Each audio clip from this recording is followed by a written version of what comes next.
Boas-vindas ao Café e Vadimé, com o episódio 12. Hoje a nossa análise é sobre o coração do sistema de governo brasileiro, um tema que é, assim, pedra angular em qualquer concurso de direito constitucional, o Poder Executivo.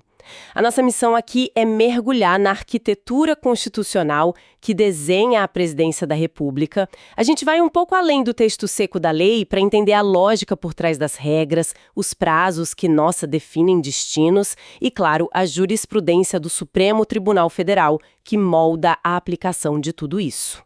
Vamos decifrar como se chega ao poder, como se mantém nele e, talvez o mais importante, quais são os mecanismos para a sua perda. Exato. Faremos o percurso completo. A gente começa pela eleição e reeleição, passa por aquelas regras bem complexas de responsabilização por crimes de responsabilidade e crimes comuns. Que sempre caem em prova. Sempre. E daí a gente chega nas normas sobre impedimento, vacância e toda a estrutura de auxílio ao presidente. Vai ser uma discussão técnica focada nos detalhes que fazem a diferença na hora do concurso. Perfeito. Então, vamos começar pelo princípio de tudo, a eleição. Como a Constituição estrutura a disputa pelo cargo máximo do Executivo? Bom, a eleição do presidente e do vice-presidente é um evento simultâneo, né? Acontece no país inteiro. E as datas são fixas. Primeiro turno no primeiro domingo de outubro e, se precisar, o segundo turno lá no último domingo de outubro. Certo. O conceito central aqui, e que é bom frisar, é o de maioria absoluta dos votos válidos. Ah, isso é fundamental. E vale a pena destacar o que são votos válidos, né? Para essa conta, os votos brancos e os nulos são simplesmente ignorados. Eles não entram no cálculo. Precisamente. Eles ficam de fora. Isso significa que a base de cálculo diminui, o que na prática pode até facilitar que um candidato atinja os 50% mais um e seja eleito já no primeiro turno. E se ninguém atinge essa marca? Aí sim vamos para o segundo turno. A disputa se restringe aos dois mais votados. E existe um procedimento específico se, algo acontecer com um desses dois candidatos entre o primeiro e o segundo turno? Uma morte, uma desistência? Sim, a Constituição prevê. Se antes do segundo turno ocorrer morte, desistência ou algum impedimento legal de um dos candidatos, convoca-se o remanescente com maior votação. É uma regra de substituição, então. Exato. E se tiver mais de um remanescente com a mesma votação, um empate, o critério de desempate é a idade. Qualifica-se o mais idoso. Entendido. Uma vez eleito, como se dá a transição para o poder? A posse e o início do mandato têm alguma particularidade recente? Tem, e é uma alteração bem importante. A posse ocorre em sessão solene do Congresso Nacional, o mandato continua de 4 anos, mas a Emenda Constitucional 111 de 2021 mudou a data de início. Certo, essa é nova. Agora, o mandato presidencial começa no dia 5 de janeiro do ano seguinte à eleição. A ideia foi dar mais tempo para a transição de governo. E aqui entram alguns prazos que são verdadeiras armadilhas em provas, né? Quais são os prazos fatais nesse começo? Tem 2 que são críticos. O primeiro, o da posse. Se passarem 10 dias da data fixada para a posse e o presidente ou o vice não tiverem assumido, o cargo é declarado vago. A não ser por motivo de força maior, claro. Isso, essa é a única exceção. O segundo prazo, já durante o mandato, está lá no artigo 83, o presidente e o vice não podem se ausentar do país por mais de 15 dias sem autorização do Congresso Nacional. E a sanção para isso é pesadíssima. É a perda do cargo.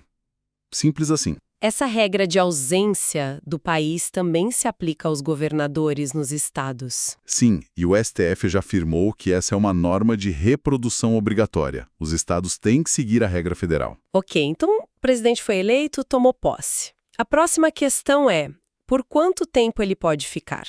Como funciona a reeleição? A regra da reeleição para o executivo é, assim, um pilar do nosso presidencialismo. O presidente da República, assim como governadores e prefeitos, pode ser reeleito para um único período subsequente. A mesma regra vale para os vices. É um limite temporal bem claro. E é interessante contrastar isso com o poder legislativo, onde a lógica é completamente diferente, né?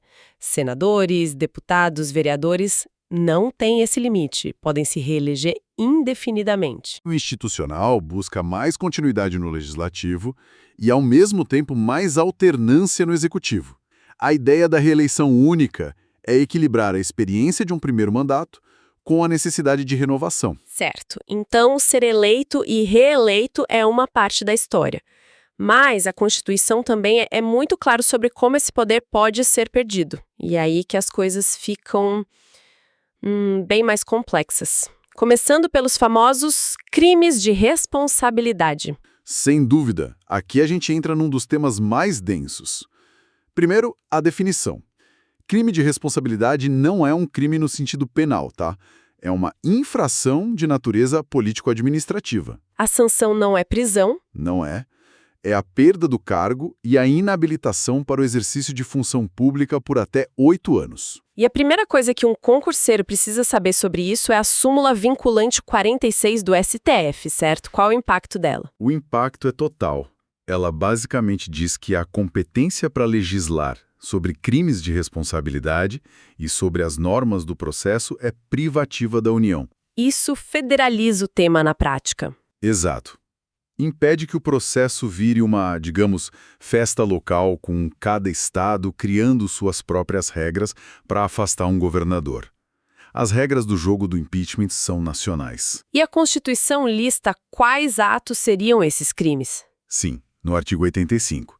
São os atos do presidente que atentam contra a própria Constituição, especialmente contra a existência da União, o livre exercício dos poderes, os direitos políticos, individuais e sociais, a segurança interna, a probidade na administração, a lei orçamentária e o cumprimento das leis e das decisões judiciais. É um rol bem abrangente. E como funciona o processo para julgar esses atos? O processo é bifásico. A primeira fase é um juízo de admissibilidade, mas um juízo político, feito pela Câmara dos Deputados. Precisa do voto de 2/3 dos deputados para autorizar. Uma barreira bem alta. Altíssima. Se essa barreira for superada, aí o processo segue para a segunda fase, que é o julgamento mesmo, feito pelo Senado Federal. E para governadores e prefeitos, o rito se repete? Não. E essa é uma distinção crucial. Prefeitos são julgados pela Câmara de Vereadores. Já os governadores, por um tribunal especial, um órgão híbrido, com 5 desembargadores e 5 deputados estaduais. Então são 3 sistemas diferentes. Exatamente. E voltando ao presidente, um ponto que gerou muita discussão e o STF pacificou, o papel da Câmara. A decisão da Câmara não é um juízo de admissibilidade da acusação em si. Não é um juízo técnico. Não. É uma autorização política, uma condição de procedibilidade. O verdadeiro juízo de admissibilidade, análise para ver se a acusação para em pé, quem faz é o Senado Federal. A Câmara abre a porta, o Senado decide se o processo começa de fato. Fascinante essa nuance. Agora, além das infrações político-administrativas, temos os crimes comuns. Como a Constituição lida com um presidente que comete, um crime previsto no Código Penal? O procedimento também é especial. Se o crime comum tiver relação com as funções, a denúncia é oferecida pelo Procurador-Geral da República direto ao STF. Mas assim como no crime de responsabilidade, o processo só pode começar depois da autorização da Câmara. Pelo mesmo quórum? 2/3. Pelo mesmo quórum qualificado de 2/3. E uma vez que a Câmara autoriza e o STF recebe a denúncia, o presidente é imediatamente suspenso das funções por até 180 dias. Uma suspensão cautelar, então. Exatamente. Se o julgamento não acabar nesse prazo, a suspensão acaba e o presidente volta ao cargo. Mas o processo continua correndo. Essa necessidade de autorização da Câmara e o foro no STF configuram o que a gente chama de imunidade formal, correto? Perfeito. É a imunidade formal. E a jurisprudência já deixou claro que ela é pessoal. Não se estende a codenunciados que não tenham foro privilegiado. Entendi. E se o crime não tiver nenhuma relação com o cargo? Um crime cometido antes do mandato, por exemplo? Aí a proteção é ainda maior. Aplica-se o artigo 86, parágrafo 4º. Durante o mandato, o presidente simplesmente não pode ser responsabilizado por atos estranhos às suas funções. É uma imunidade penal temporária à persecução? Exatamente.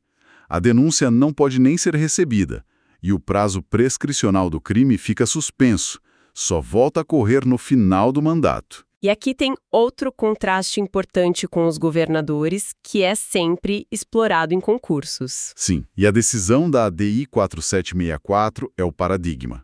O STF decidiu duas coisas. Primeiro, governadores não precisam de autorização da Assembleia Legislativa para serem processados por crimes comuns no STJ. Já é uma grande diferença. E a segunda, o recebimento da denúncia pelo STJ não causa suspensão automática do cargo de governador. São duas diferenças gritantes em relação ao presidente. Claríssimo. Agora, vamos para os cenários em que o presidente, por algum motivo, não pode governar. Qual a diferença fundamental entre impedimento e vacância? É uma distinção conceitual básica, mas essencial. Impedimento é uma ausência temporária, tipo uma viagem ou uma licença médica. Já a vacância é definitiva. Morte, renúncia, impeachment. E quem assume o comando nesses casos? Como fica a linha sucessória? O substituto natural é sempre o vice-presidente. Se ambos estiverem impossibilitados, aí entra em cena a linha sucessória de substitutos eventuais. A ordem é estrita. Presidente da Câmara, depois presidente do Senado e, por último, presidente do STF. Mas a jurisprudência adicionou uma trava a essa linha, não foi? Sim, uma trava muito importante, decidida na ADPF 402. O STF entendeu que réus em processo criminal no próprio Supremo não podem fazer parte da linha sucessória presidencial. A ideia é proteger a imagem da presidência. Faz sentido. E no cenário mais drástico, o de dupla vacância, quando os cargos de presidente e vice ficam vagos ao mesmo tempo? Aí o procedimento depende do momento do mandato. Se a dupla vacância acontecer nos primeiros 2 anos, a regra é convocar eleições diretas em 90 dias. O povo vai às urnas de novo. E nos últimos 2 anos? Nos últimos 2 anos, a solução é mais rápida. Eleições indiretas, feitas pelo Congresso Nacional em 30 dias. E quem for eleito nesse cenário cumpre um novo mandato de 4 anos? Não, e esse é um detalhe fundamental. Em ambos os casos, os eleitos apenas completam o período dos seus antecessores. É o chamado mandato tampão. Um presidente não governa sozinho. Para finalizar, vamos analisar a estrutura de auxílio e consulta que a Constituição prevê. Quem são os principais auxiliares? Sem dúvida, são os ministros de Estado. Eles são os auxiliares diretos, de confiança do presidente, de livre nomeação e exoneração. São cargos demissíveis ad nutum. Ou seja, não precisa de processo nem justificativa para dispensa. Exatamente. Os requisitos são ser brasileiro, maior de 21 anos e estar no exercício dos direitos políticos. E há alguma exceção quanto à nacionalidade? Algum ministério que exija brasileiro nato? Sim, apenas um. O ministro de Estado da Defesa, por sua posição estratégica, deve ser obrigatoriamente brasileiro nato. E além dos ministros que executam as políticas, existem órgãos de aconselhamento. Existem 2 grandes órgãos de consulta. E é vital lembrar que seus pareceres não são vinculantes, ou seja, não obrigam o presidente. O primeiro é o Conselho da República, que opina sobre questões graves como intervenção federal e estado de sítio. Certo. O segundo é o Conselho de Defesa Nacional, focado em assuntos de soberania e defesa. Ele opina, por exemplo, em casos de declaração de guerra. Sua composição é mais técnica, incluindo os comandantes das Forças Armadas. Fizemos uma análise bem completa. Partimos da conquista do poder pela via eleitoral, passamos pelos limites da reeleição e mergulhamos nos ritos complexos de responsabilização, nas imunidades. É um sistema bem robusto. Exatamente. A estrutura constitucional busca um equilíbrio delicado entre garantir a estabilidade do cargo e, ao mesmo tempo, criar mecanismos eficazes de controle e responsabilização. É a essência do sistema de freios e contrapesos, e fica uma reflexão final para quem está se aprofundando no tema. A Constituição estabelece um sistema detalhado de responsabilização, mas a sua aplicação prática, claro, depende muito da interpretação. Um ponto a se pensar é como a interpretação do conceito de atos estranhos ao exercício de suas funções, lá do artigo 86, parágrafo 4º, evoluiu ao longo do tempo. E quais são as implicações disso para o equilíbrio entre estabilidade do mandato e o princípio de que todos são responsáveis perante a lei? Uma excelente provocação para continuarmos os estudos. Com isso, encerramos o episódio 12 do Café e Vade Mecum.